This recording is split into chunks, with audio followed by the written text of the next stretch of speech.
अब ऐसे में क्या होता है कि एक ही सुझाव दिया जा सकता है कि विशेषार्थ को छोड़कर मूल को ही पढ़ना अपने लिए हितकारी है, क्योंकि ऐसे विशेषार्थों को पढ़ेंगे आप। अभी इसके दूसरे सूत्र का विशेषार्थ जो है, पहले अध्याय का जो दूसरा सूत्र है, तत्वार्थ श्रद्धानम सम्यक दर्शनम, उसका विशेषार्थ आप पढ़ोगे ना तो फिर ये पुरानी प्रति है और जो वो नवी प्रति है आपके सामने, दोनों में बहुत अंतर मिलेगा आपको। इसमें कुछ और ही लिखा है और इसमें बल्कि सही लिखा है, वो विशेषार्थ तो सही लिखा है, लेकिन उसमें उन्होंने फिर लीपापोती कर दी। तो जिसकी बात हमेशा अदल बदल करती रहे उसकी बात को प्रामाणिक माने कि जैन सिद्धांत जो है, जो त्रिकाल में खंडित नहीं होता, अकाट्य रहता, वही रहता है, उसको प्रामाणिक माने। तो इस पर अभी काफी एक क्रांति जैसी उत्पन्न हो रही है इस विशेषार्थ को लेकर के। अभी एक पुस्तक भी आई थी पर्युषण पर्व में, अभी भी रखी होगी यहाँ पर, उसमें इस बात को लेकर के विशेष रूप से पंडित जी ने उसका विरोध किया है। क्योंकि ऐसा मानने पर क्या होता है, इसमें जो बातें लिखी है, ऐसा मानने पर तीर्थंकर भगवान वीतराग होते हुए भी कर्ता सिद्ध होते हैं। कर्ता सिद्ध होते माने सब प्राणियों का भला करते हैं, ये बात सिद्ध होती है तीर्थंकर भगवान के विषय में। और अपेक्षा से अपन विचार करो और फिर इस सूत्र की टीका पर ध्यान दो तो वास्तव में भगवान ही प्राणियों का भला करते हैं, ये बात रहस्य के रूप में खुल करके सामने आएगी अंततः। भगवान के बिना न तो कोई संसार से पार हो सकता है, न कोई आत्मा का किसी प्रकार से आंशिक रूप से भी कल्याण कर सकता है। भगवान का निमित्त और भगवान का उपकार आत्म कल्याण में नितांत आवश्यक है। और ये बात थोड़ी गहरी है, इसलिए हम ज़्यादा विस्तार नहीं कर रहे हैं, सिर्फ यहाँ इतना ही समझ लो कि ये जो विशेषार्थ है ये निस्संदेह है भ्रामक है।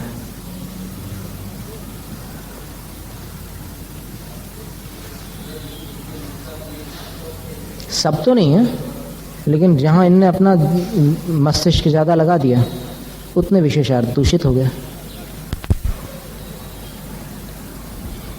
प्रथम अध्याय में मोक्ष का उपाय रत्नत्रय है। फिर रत्नत्रय के जो 3 अवयव है, सम्यक दर्शन, सम्यक ज्ञान और सम्यक चरित्र, उनमें से सर्वप्रथम सम्यक दर्शन का निर्देश किया। निर्देश यानी सम्यक दर्शन का स्वरूप क्या होता है ये बतलाया। फिर उसके पश्चात उसकी उत्पत्ति कैसे होती है, फिर सम्यक्त का विषय क्या है, और उसके बाद जीवादि और सम्यक दर्शन आदि को जानने के जो उपाय हैं, प्रमाण और नय, उनके बारे में उल्लेख करके फिर और भी जो दूसरे उपाय हैं उनका कथन किया, निर्देश स्वामित्व आदि और सत्संख्या आदि। और फिर सम्यक ज्ञान का वर्णन चला। 30वें सूत्र तक सम्यक ज्ञान का वर्णन पूर्ण हो गया और फिर 5 भेदों का स्वरूप और विषय सब बतलाने के पश्चात ज्ञान विपरीत भी हो सकते हैं मिथ्यात्व के संपर्क से, इस बात का खुलासा करते हुए 3 मिथ्या ज्ञानों का वर्णन किया। मिथ्या ज्ञानों की परिणति कैसी होती है उसका भी खुलासा कर दिया 32वें सूत्र में। और 33वें सूत्र में जो नयों की बात चली थी, शुरू में एक सूत्र आया था प्रमाण नयई रतिगम, 5वां सूत्र, तो उसमें नयों की जो बात थी उसमें 7 प्रकार के नयों का वर्णन किया। और 7 नयों में मूल तो आगम में 2 नय हैं, द्रव्यार्थिक और पर्यायार्थिक। फिर उन 2 नयों के ये सारे भेद हैं, नैगम, संग्रह, व्यवहार, ऋजुसूत्र, शब्द, समभिरूढ़ और एवं भूत। तो इनमें नैगम, संग्रह और व्यवहार ये 3 द्रव्यार्थिक नय हैं और बचे हुए जो 4 हैं वो पर्यायार्थिक नय हैं। तो तो इस प्रकार नयों का वर्णन पूर्ण करके प्रथम अध्याय समाप्त होता है। और नयों में जो व्यवहार नय यहाँ बतलाया गया है आगम में, वो और जो व्यवहार नय अध्यात्म में बताया जाता है वो एक नहीं है, दोनों अलग अलग है। यहाँ पर जो व्यवहार होता है, इस व्यवहार नय में संग्रह नय द्वारा ग्रहण किए गए पदार्थ का विभाजन किया जाता है। जैसे द्रव्य, ये एक शब्द संग्रह नय द्वारा कहा गया, इसमें जीव अजीव के भेद प्रभेद कुछ भी नहीं, संग्रह नय ने संग्रह कर दिया द्रव्य। अब व्यवहार नय क्या करेगा, जहाँ तक भेद प्रभेद हो सकते हैं वहाँ तक भेद करेगा, प्रभेद करेगा। ये व्यवहार नय का कार्य है। और वहाँ पर जो अध्यात्म में व्यवहार नय है, उस व्यवहार नय में क्या होता है, उस व्यवहार नय का कार्य केवल इतना है कि दो वस्तुओं को भी मिलाकर बताना। जैसे उदाहरण दिया था, वासुपूज्य भगवान लाल थे। अब लाल कभी भी जीव नहीं होता, लाल होता है पुद्गल, क्योंकि स्पर्श रस गंध वर्णवंतः पुद्गलाः। स्पर्श रस गंध और वर्ण ये पुद्गल के गुण होते हैं। लेकिन व्यवहार ने जिस शरीर में जीव निवास कर रहा है, संसारी जीव की जो परिभाषा है वो बहुत महत्वपूर्ण है। मुक्त जीव तो शुद्ध जीव है, उनके साथ कोई पर संयोग नहीं है, कर्म नो कर्म कुछ नहीं लगा सिद्ध भगवान में। लेकिन संसारी जीव में तीन हिस्से हैं। आत्मानुशासन ग्रंथ में आचार्य गुणभद्र स्वामी ने लिखा है कि संसारी जीव के पास तीन हिस्से होते हैं। एक तो उसके ज्ञानादि गुण, दूसरे उसके रागादि विकार, और तीसरा शरीर। मतलब ये हुआ कि संसारी जीव के पास स्वभाव भी होता है, विभाव भी होता है और शरीर भी होता है। ये तीन हिस्से संसारी जीव के हैं।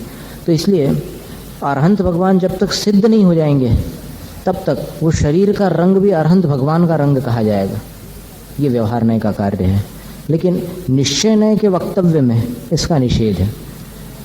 निश्चय नय आत्मा को शरीर रहित मानता है, क्योंकि निश्चय चयात निष्क्रांत है।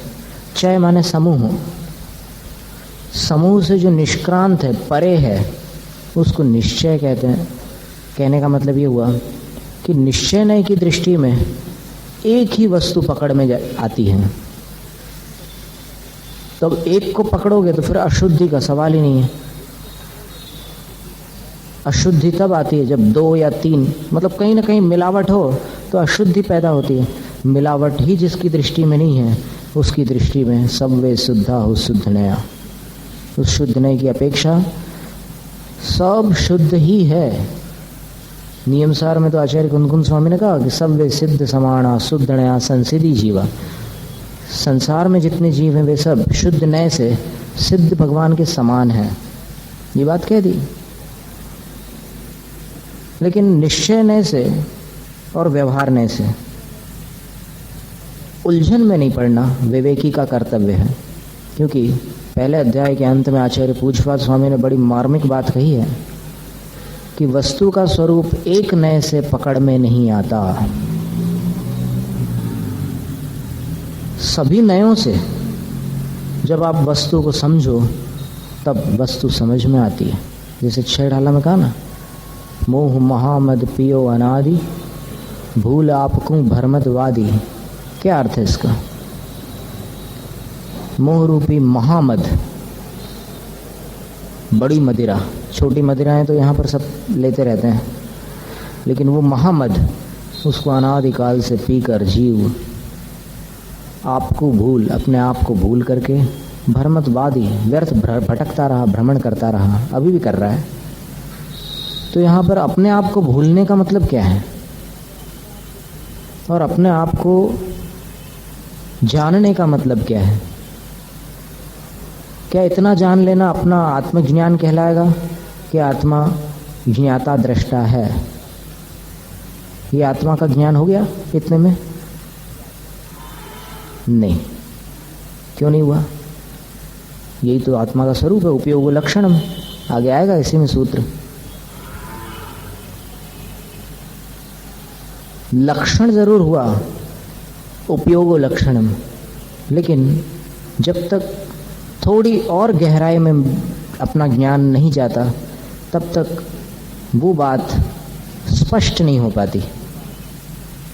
इसलिए जीव को जानने के लिए द्रव्यार्थिक और पर्यायार्थिक दोनों दृष्टियां, दोनों नयों का आलंबन अनिवार्य हो जाता है। इसीलिए समयसार ग्रंथ की टीका में आचार्य अमृतचंद स्वामी ने वही बात दृष्टांत दिया था ना, द्रव्यार्थिकं चक्षु निमीलनम विधाय यदा पर्यायार्थिक नयम उपेत्य पश्यति तदा नर नारकादि नाना पर्यायान पश्यति। जब द्रव्यार्थिक नेत्र को बंद कर लेता है, पर्यायार्थिक नय से देखता है, तो फिर निगोद से लेकर के सिद्ध पर्याय, सारी पर्यायें आ जाती है दृष्टि में। और फिर इसके बाद पर्यायार्थिक नय वाली आंख को बंद करता है और अब द्रव्यार्थिक नय से देखता है तो कुछ भी नहीं दिखता, सिर्फ एक त्रिकाली सत्ता वाला वो जीव पदार्थ, जीव द्रव्य नजर आता है। अब आचार्य अमृतचंद स्वामी कहते हैं कब इन दोनों में से सही स्वरूप कौन सा है?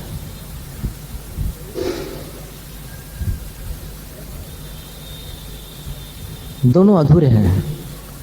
एक दूसरे के बिना, पर्याय के बिना द्रव्य अधूरा है, द्रव्य के बिना पर्याय अधूरी है। अथवा ये कहो कि द्रव्य के बिना तो पर्याय होती ही नहीं है और पर्याय के बिना द्रव्य होता ही नहीं है।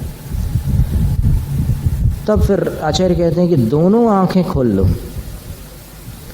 दोनों आंखों को खोल लेने पर अब क्या दिख रहा है? अनंत पर्यायों में विस्तृत एक जीव द्रव्य। तो अब पर्यायों को जानने का उपाय और द्रव्य को जानने का उपाय क्या है? पर्यायों को जानने के लिए षटखंडागम की 20 प्ररूपणाएं हैं।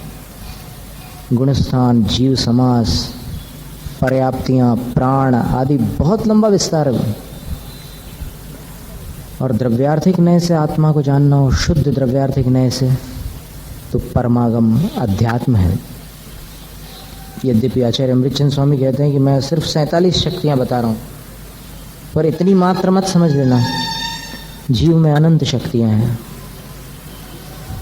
जब जीव विग्रह गति से होते हुए मां के गर्भ में आता है तो पुद्गलों को शरीर का आकार देने की क्षमता किसके पास होती है? नाम कर्म के परमाणु जो उदय में आते हैं, उनके उदय में शरीर का स्पर्श, रस, गंध, वर्ण ये सब तो तैयार हो जाता है, आकृति बन जाती है, सब कुछ हो जाता है। लेकिन वो नाम कर्म जब तक उस जीव की शक्ति के साथ नहीं जुड़ा, क्या है कि जीव में 2 प्रकार की शक्तियां ऐसे मोटे रूप से, एक भाववती शक्ति और दूसरी क्रियावती शक्ति।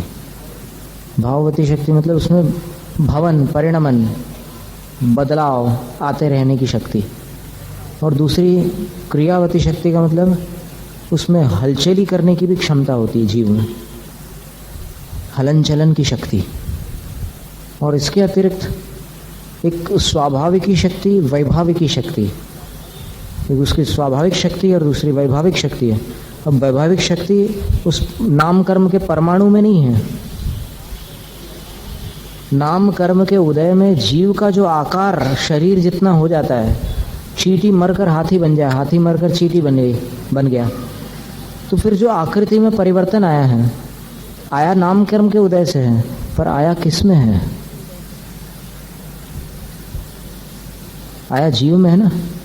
तो जीव में वो परिवर्तन स्वीकार करने की क्षमता है कि नहीं? उस परिवर्तन को प्राप्त करने की क्षमता है कि नहीं?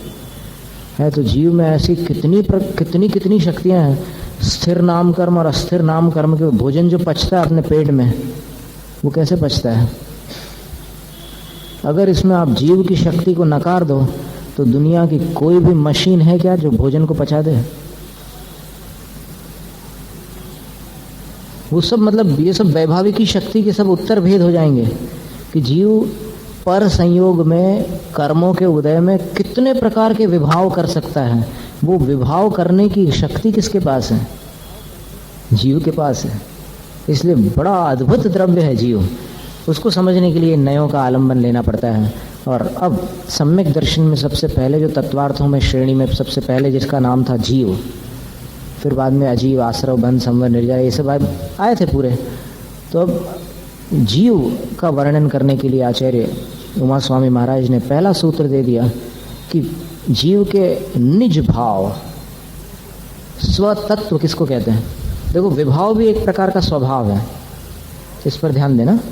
विभाव भी एक प्रकार का स्वभाव है, क्योंकि वो विभाव किसका है? स्व, अपना ही तो है। क्रोध कर रहे हैं अपन, क्रोध का कर्ता कौन है? अपन है या पुद्गल द्रव्य? अपन ही है। तो फिर ये स्वभाव के दो भेद हो गए। जो पर संयोग से विकारी भाव रूप होने वाला अपना स्वभाव है वो विभाव स्वभाव है, और जो पर निरपेक्ष अपने अंदर जो शुद्ध परिणमन होता है वो शुद्ध स्वभाव है। स्वभाव दो प्रकार के, विभाव स्वभाव और शुद्ध स्वभाव, या अशुद्ध स्वभाव और शुद्ध स्वभाव भी कह सकते हो। भाव समझना अपने को। तो दोनों प्रकार की परिणतियां अपनी ही हैं। इसलिए यहाँ पर आचार्य उमा स्वामी महाराज बड़े महत्वपूर्ण शब्द के साथ इस सूत्र को कह रहे हैं। कल हमने इस बात को नहीं खोला था। जीवस्य स्वतत्वम, ये पांच, कौन से पांच? औपशमिक भाव, क्षायिक भाव, क्षायोपशमिक भाव, औदैक भाव और पारिणामिक भाव, ये पांचों जीव के स्वतत्व है, यानी स्वभाव है। तद्भावस्तत्वम आया था टीका में। वो जो भाव होता है, उसका जो भाव होता है उसको तत्व कहते हैं। तो स्वतत्व का मतलब क्या हो गया? अपना भाव। तो ये अब इसमें देखिए, ये सारे के सारे शुद्ध स्वभाव रूप तो नहीं है। क्षायिक भाव है, ठीक है। क्षायिक भाव कर्म क्षय से प्रकट होने वाले पर निरपेक्ष भाव है, इसलिए वो शुद्ध स्वभाव है। और बाकी देख लीजिए कितने औदैक भाव। देखो, औदैक भाव तो जीव का शुद्ध स्वभाव नहीं है, उसी को तो विभाव कहते हैं। औदैक भाव को कषाय कर रहे हैं तो कषाय क्या है? विभाव है। लेकिन विभाव भी एक प्रकार का स्वभाव है। आ रहा है समझ में? समझने की बात है ये। तो जीवस्य स्वतत्वम, ये स्वतत्व शब्द बड़ा वजनदार है, इस पर ध्यान देना है। इसी प्रकार इष्टोपदेश में भी कुछ ऐसे शब्द आते हैं जिन पर ध्यान न देने के कारण भलताज अर्थ निकलता है। जो अर्थ निकलना चाहिए वो नहीं निकलता, कुछ और ही अर्थ निकलता है। एक नमूना बताएं। पूज्यपाद स्वामी द्वारा ही रचित है इष्टोपदेश ग्रंथ। सर्वार्थ सिद्धि के रचयिता ही इष्टोपदेश के भी रचयिता है। वहां लिखा है,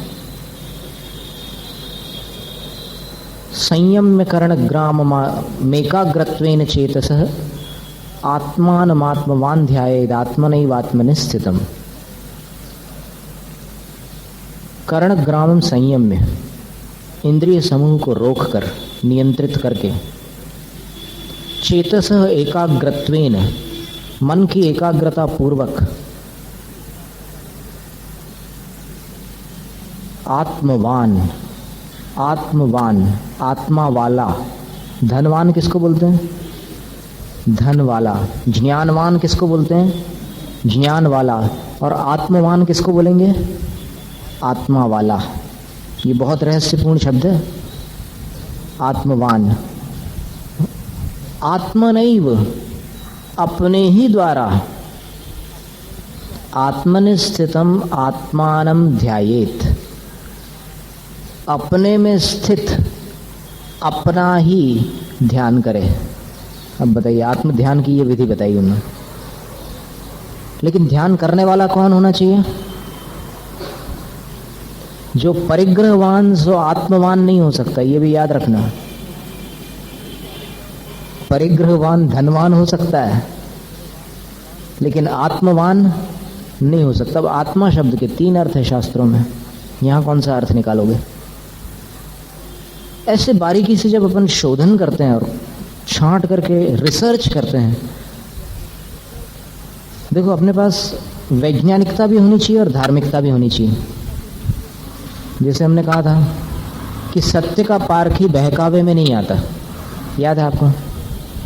माने पारखी होना भी आवश्यक है और धार्मिक होना भी आवश्यक है।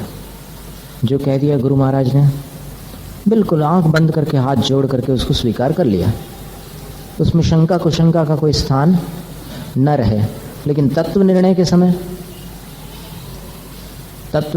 समय शंकाओं को छोड़ना नहीं, आदेश पालन के समय शंका करना नहीं, और तत्व निर्णय के समय शंका अवश्य करना। और वैसे ही आचार्य महाराजों ने इतनी शंकाएं करके रखी है कि अपने पास बचता नहीं, वैसे लगभग कुछ नहीं बचता पूछने को। सारा समाधान जिनवाणी में भरा पड़ा है, कुछ बाकी नहीं रहता। इतना अपार भंडार है आज। वो तो पंचम काल के अंत में तो बहुत क्षीण हो जाने वाला है, लेकिन आज अपने सौभाग्य से बहुत कुछ है। और पहले तो इतना था कि जिसकी तुलना में आज कुछ भी नहीं बचा। पहले इतना अधिक था। आचार्य भद्रबाहु स्वामी के समय 12 अंगों का पूर्ण ज्ञान उनके पास था, लेकिन धीरे धीरे फिर उसमें से कुछ पूर्व का ज्ञान घट गया। 10 पूर्वी कुछ मुनिराज हो गए, फिर घटते घटते घटते फिर एक अंग बच गया, आचारांग, लोहार आदि कुछ आचार्यों को वो प्राप्त हुआ। फिर उसके बाद वो भी समाप्त हो गया और फिर सब अंग पूर्वों का थोड़ा थोड़ा फुटकर ज्ञान बच गया धरसेन आचार्य महाराज के पास। फिर उनके पास 2 मुनिराज पहुंच गए, सुबुद्धि और नरवाहन मुनि, जो आगे चलकर आचार्य पुष्पदंत और आचार्य भूतबली के नाम से प्रसिद्ध हो गए, जिन्होंने षटखंड आगम की रचना की। और फिर एक गुणधर आचार्य भी हुए जिन्होंने कसाय पाहुड़ ग्रंथ की रचना की है। तो फिर वो श्रुत परंपरा चलती रही। तत्वार्थ सूत्र के 21वें सूत्र, पहले अध्याय के 21वें सूत्र की जो वृत्ति आचार्य पूज्यपाद स्वामी ने लिखी है, उसमें बहुत अद्भुत बातें कही हैं। जिनवाणी किसको माने, जिनवाणी के वक्ता कौन, तो बिल्कुल खुलासा कर दिया उन्होंने कि जिनवाणी परमेष्ठी के वचन है। जिनवाणी परमेष्ठी के वचन है। पहले वक्ता तो सर्वज्ञ भगवान है, वो तीर्थंकर इतरोवा, तीर्थंकर भी हो सकते हैं, इतर यानी दूसरे केवली भगवान भी हो सकते हैं। पहले वक्ता जिनवाणी के। दूसरे वक्ता कौन है? श्रुत केवली। श्रुत केवली यानी पूरे 12 अंगों का जिनको ज्ञान प्राप्त है, ऐसे महामुनि। श्रुत केवली को डॉक्टर हुकुमचंद भारल जी ने समय सार एक अनुशीलन में श्रुत केवली लोकांतिक देवों को, सौधर्मेंद्र को, सर्वार्थ सिद्धि के देवों को उन्होंने मान लिया है, पर वहां वो 14 पूर्व के धारक हैं। 14 पूर्व 12वें अंग का एक विभाग है। पूर्ण 12 अंग का ज्ञान अलग चीज होती है और 14 पूर्व का ज्ञान होना अलग होता है। इसलिए 14 पूर्वधारी होते हुए भी वे लौकांतिक आदि देव श्रुत केवली की श्रेणी में नहीं आते। श्रुत केवली की श्रेणी में केवल वे मुनिराज आते हैं जिन्होंने जीवन में तपस्या को अंगीकार किया है। उस तपस्या के साथ होने वाली विशुद्धि से ही श्रुत ज्ञानावरण का वह उत्कृष्ट क्षयोपशम प्राप्त होता है जो उन मुनिराज को श्रुत केवली बना सकता है। सबके पास वो क्षयोपशम नहीं हो सकता। तो श्रुत केवली के जो वचन है वो भी जिनवाणी है। लेकिन फिर श्रुत केवली जब न रहे तब जिनवाणी किन के वचनों को मानोगे? तब आचार्य महाराज ने कहा कि गणधरों के जो शिष्य प्रशिष्य हैं, जिनको आरातीय आचार्य कहा है उन्होंने, वो आचार्य परंपरा के जो आचार्य देव होते हैं, आचार्य परमेष्ठी, उनके वचन जो अंग बाह्य श्रुत रूप माने जाते हैं। अंग प्रविष्ट तो गणधर महाराज बतला गए, 12 अंगों का वर्णन कर गए। फिर अंग बाह्य जो है, 10 वैकालिक, उत्तराध्ययन, सामायिक, चतुर्विंशति स्तव, वंदना, प्रतिक्रमण, ये सारा जो विभाग है, 14 प्रकार के उसके भेद हैं। ये सब अंग बाह्य श्रुत के प्रणेता आचार्य परमेष्ठी होते हैं, गणधर परंपरा वाले।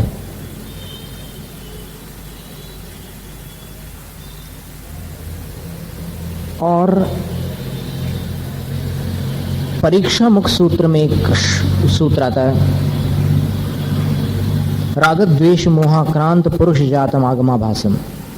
राग द्वेष और मोह जिसके भीतर भरे हुए हैं, उस मनुष्य से निकला हुआ जो ग्रंथ है वो आगम तो नहीं है, आगमाभास है। इसलिए शास्त्र के प्रणेता, जिनवाणी के रचयिता परमेष्ठी ही होना चाहिए।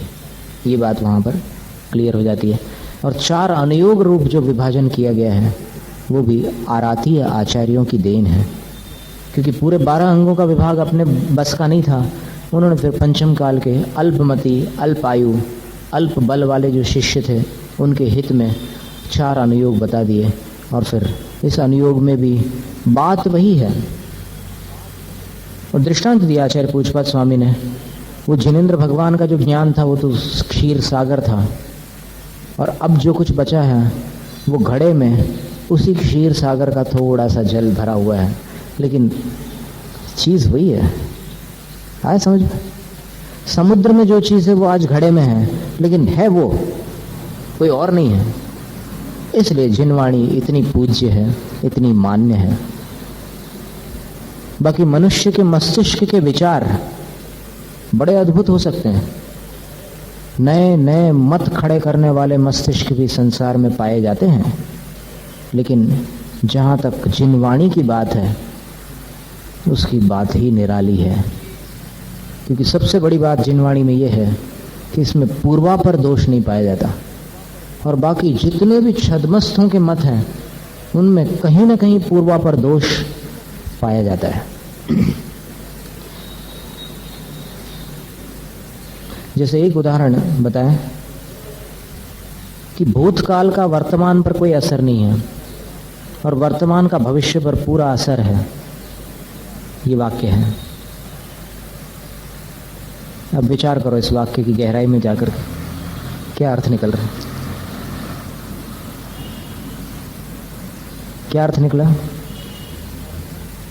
जो बीत गया उसका अपने ऊपर कोई असर नहीं है, एक बात। और जो वर्तमान है उसका अपने भविष्य पर असर है। आ रहा है कुछ समझ में? इसको कहते हैं पूर्वापर विरोध। फिर अगर इसका दूसरा पक्ष निकाले अपन, देखो नए दृष्टि से सब में से समाधान निकाल सकते हो। अन्य मतों की हर बात सच निकल सकती है अगर अपन स्याद्वाद नए लगाए तो। ईश्वर के बिना पत्ता नहीं खड़कता, ये एक दृष्टांत था ना, याद हो आपको? कभी पहले हमने बताया था, ईश्वर के बिना पत्ता नहीं खड़कता। अब निश्चय नय से निगोद से लेकर जितने भी जीव है, सब्वे सिद्ध समाना शुद्ध नया संसिद्धि जीवा। तो संसारी जितने जीव है वो सब सिद्ध भगवान के समान है।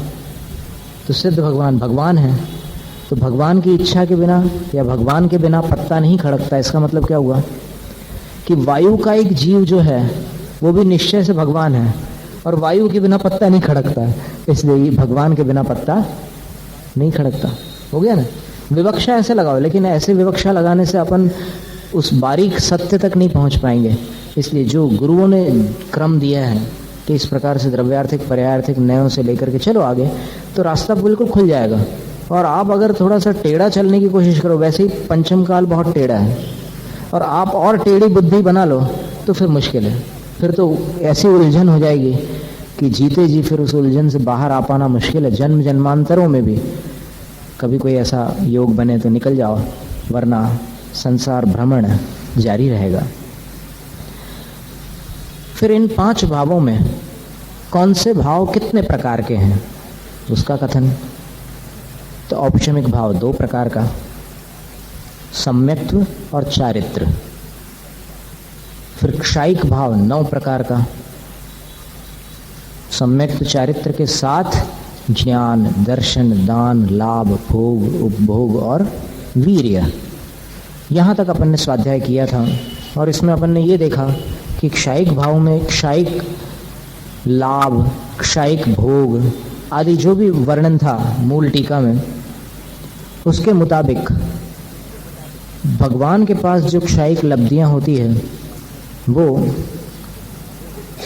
कुछ काम जरूर करती है, ऐसा नहीं कि वो उनकी आत्मा के अंदर पड़ी रहती है। वो क्षायिक लब्धियां जो होती हैं उनसे बहुत काम होते हैं।